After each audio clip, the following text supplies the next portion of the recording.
വയനാടൻ ചുരത്തിൻ്റെ കഥ. കരിന്തണ്ടൻ്റെ താമരശ്ശേരി ചുരം. നമ്മുടെ താമരശ്ശേരി ചുരവേ, ഒരു തലമുറയെ ഒന്നാകെ ചിരിപ്പിച്ച ഡയലോഗ്.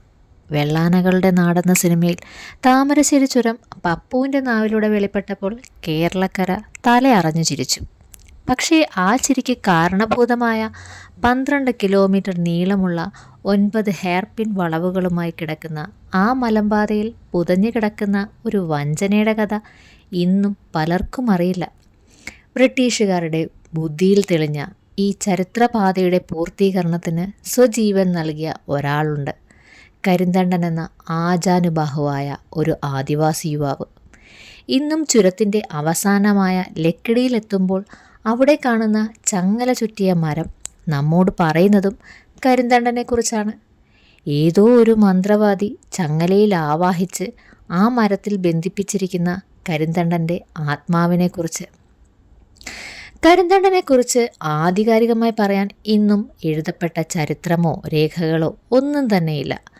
ആകെയുള്ളത് കുറച്ച് വായ്മൊഴിക്കഥകളും ഈ പറഞ്ഞ ചങ്ങലമരവും അതിലുറങ്ങുന്ന കരിന്തണ്ടൻ്റെ ആത്മാവെന്ന സങ്കല്പവും മാത്രം. കേട്ട കഥകളുടെ അടിസ്ഥാനത്തിൽ 1750 മുതൽ 1799 വരെയുള്ള കാലഘട്ടത്തിലാണ് കരിന്തണ്ടൻ ജീവിച്ചിരുന്നതായി കരുതപ്പെടുന്നത്. വയനാടൻ അടിവാരത്തുള്ള ചിപ്പിലിത്തോട് ഭാഗത്ത് പണിയൻ എന്ന ആദിവാസി വിഭാഗത്തിൻ്റെ തലവനായിരുന്നു കരിന്തണ്ടൻ. കോഴിക്കോട് തമ്പടിച്ചിരുന്ന ബ്രിട്ടീഷുകാർക്ക് അതുവഴി അനന്യമായ ഒന്നായിരുന്നു വയനാട് വഴി മൈസൂരിലേക്കുള്ള മാർഗം. സുഗന്ധവ്യഞ്ജനങ്ങളും മറ്റും സുലഭമായിരുന്ന വയനാടൻ കാടുകൾ കുറച്ചൊന്നുമല്ല ബ്രിട്ടീഷുകാരെ മോഹിപ്പിച്ചത്. അതിനുമുപരി ശ്രീരംഗപട്ടണത്തെ ടിപ്പുവിൻ്റെ സാമ്രാജ്യം കീഴടക്കാനുള്ള മാർഗമായാണ് അവർ ഈ പാതയെ നോക്കിക്കണ്ടത്. പക്ഷേ അതൊരു സ്വപ്നമായി തന്നെ അവശേഷിച്ചു. പാതയ്ക്കു വേണ്ടി ഇറങ്ങിത്തിരിച്ച പല ഇംഗ്ലീഷുകാരും വന്യമൃഗങ്ങളുടെ ആക്രമണത്തിനിരയായതു മിച്ചം.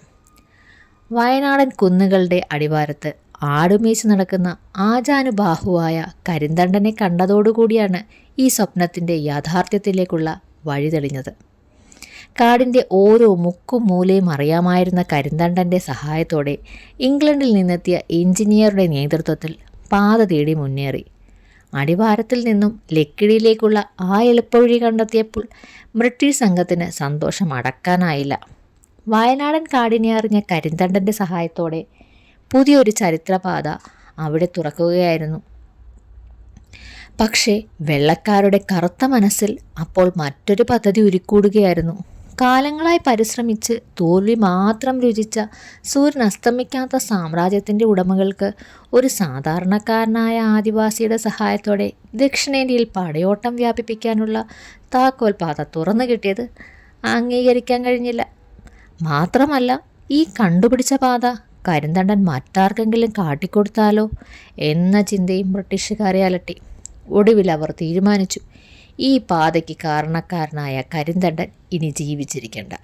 ശാരീരിക ബലത്തിൻ്റെ കാര്യത്തിൽ കരിന്തണ്ടൻ്റെ മുന്നിൽ നിന്ന് നേർക്ക് നേർ ഏറ്റുമുട്ടാൻ ഒരു വെള്ളക്കാരനും ധൈര്യമുണ്ടായിരുന്നില്ല. ഒടുവിൽ അതിനുവേണ്ടി അവർ തിരഞ്ഞെടുത്ത മാർഗം ചതിയുടേതായിരുന്നു. ആദിവാസി ഗോത്രങ്ങളിലെ പണിയ വിഭാഗത്തിൻ്റെ തലവനായിരുന്ന കരിന്തണ്ടൻ തൻ്റെ അധികാരസ്ഥാനത്തിൻ്റെ അടയാളമായി ഒരു വള ധരിക്കുമായിരുന്നു. മറ്റുള്ളവരിൽ നിന്നും കരിന്തണ്ടനെ മാറ്റി നിർത്തുന്നതും ഈ ഒരു അടയാളമായിരുന്നു. വളരെ പവിത്രമായി കരുതിയിരുന്ന ഈ വള ഉറങ്ങുന്നതിന് മുമ്പ് ഊരിവെക്കുകയും സൂര്യോദയത്തിന് ശേഷം കുളിച്ച് ഭക്തിയോടുകൂടി ധരിക്കുകയും ചെയ്യും. അതായിരുന്നു കരിന്തണ്ടൻ്റെ പതിവ്. കരിന്തണ്ടനെ വകവരുത്താൻ ബ്രിട്ടീഷുകാർ കണ്ടെത്തിയ മാർഗവും ഈ വളയായിരുന്നു.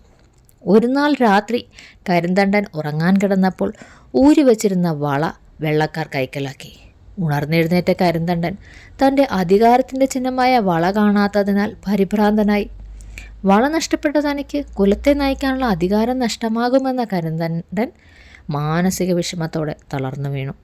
ഈ അവസരം വിനിയോഗിച്ച് വെള്ളക്കാർ തങ്ങളുടെ തോക്കിന് കരിന്തണ്ടനെ ഇരയാക്കി.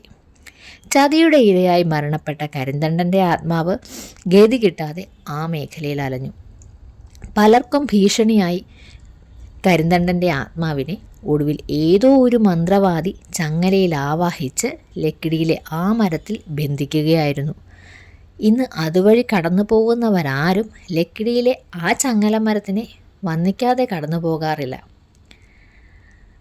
ഒരു ചരിത്ര നിയോഗത്തിന് തന്നെ കാരണക്കാരനായെന്ന് വിശ്വസിക്കുന്ന കരിന്തണ്ടന് ഈ ചങ്ങലമരമല്ലാതെ മറ്റൊരു സ്മാരകങ്ങളും ഈ വഴികളിൽ എവിടെയും കാണാൻ കഴിയില്ല.